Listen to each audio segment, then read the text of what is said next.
बिस्मिल्लाहिर्रहमानिर्रहीम। फितनों को पहचानें। आज की वीडियो इंतहाई अहम है और हम किस जानब लगे हुए हैं, आज की वीडियो सुनने के बाद आपको इंशाअल्लाह पता चल जाएगा। दोस्तों के साथ ज़रूर शेयर करें सदका जारिया समझकर। क्या आप जानते हैं कि मकड़ी बच्चे पैदा करने के बाद बच्चों के बाप को क्यों कत्ल करती है? वो बच्चे बड़े होकर माँ के साथ क्या इबरतनाक काम करते हैं। एक तहकीक के मुताबिक मादा मकड़ी बच्चे देने के बाद नर मकड़ी अपने बच्चों के बाप को कत्ल करके घर से बाहर फेंक देती है। फिर जब औलाद बड़ी हो जाती है तो अपनी माँ को कत्ल करके घर से बाहर फेंक देती है। कितना अजीबो गरीब घराना है और यकीनन बदतरीन घराना है। कुरान मजीद की एक सूरत है अल-अनकबूत। अनकबूत को उर्दू में मकड़ी कहा जाता है। कुरान मजीद में अल्लाह रब्बुल इज़्ज़त ने फरमाया है कि सब ने बो दिया, कमज़ोर घर मकड़ी का है। कुरान का मौजज़ा देखें। इसलिए इसी सूरत में अल्लाह पाक ने अपने माँ बाप से हुस्न सलूक का हुक्म दिया।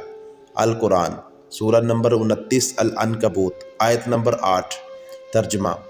और हमने इंसान को हुक्म दिया है कि वो अपने वालिदैन के साथ अच्छा सलूक करे, और अगर वो तुम पर ज़ोर डाले कि तुम मेरे साथ किसी ऐसे माबूद को शरीक ठहराओ जिसके बारे में तुम्हारे पास कोई दलील नहीं है, तो उनका कहना मत मानो। मेरी ही तरफ तुम सब को लौट कर आना है। उस वक़्त मैं तुम्हें बताऊंगा कि तुम क्या करते रहे हो। और एक जुमले में ही इस घराने की पूरी कहानी बयान कर दी कि बेशक घरों में सबसे ज़्यादा कमज़ोर घर अनकबूत का है, यानी मकड़ी का है। अगर ये इंसान इल्म रखते, और अल्लाह ने इसलिए अपने माँ बाप से हुस्न सलूक का हुक्म भी दिया। इंसान मकड़ी के घर की ज़ाहिरी कमज़ोरी को तो जानते थे, मगर इसके घर की मानवी कमज़ोरी यानी दुश्मनी और खाना जंगी से बेखबर थे।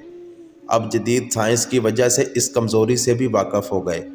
इसलिए अल्लाह ने फरमाया, अगर ये इल्म रखते यानी मकड़ी के घरेलू कमज़ोरियों और दुश्मनी से वाक़फ़ होते।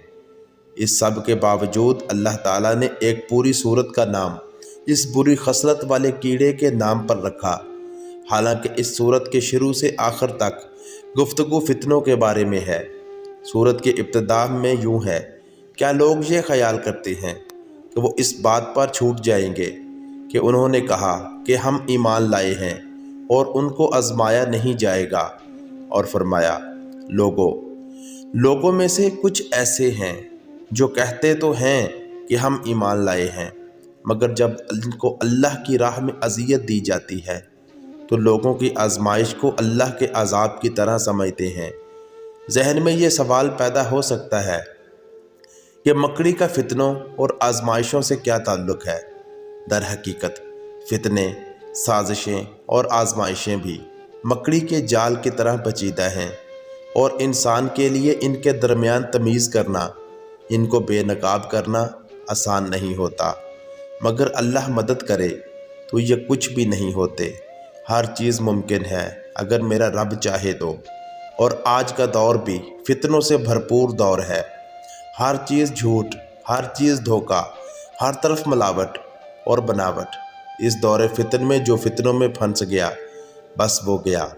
अहदीस मुबारका से फितनों का इल्म हासिल करके इनको समझे और पहचाने।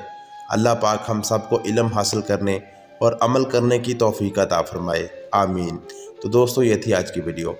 कैसी लगी कमेंट्स में अपनी राय का इजहार करें, और मेरे चैनल वर्ल्ड ऑफ इस्लाम 07 को सब्सक्राइब करके बेल नोटिफिकेशन दबा लें ताकि आपको हर नई आने वाली वीडियो का नोटिफिकेशन मिलता रहे। मिलते हैं नेक्स्ट वीडियो में, तब तक के लिए अल्लाह हाफिज़। अपना बहुत सा ख्याल रखिएगा और दुआओं में मुझे याद रखिएगा।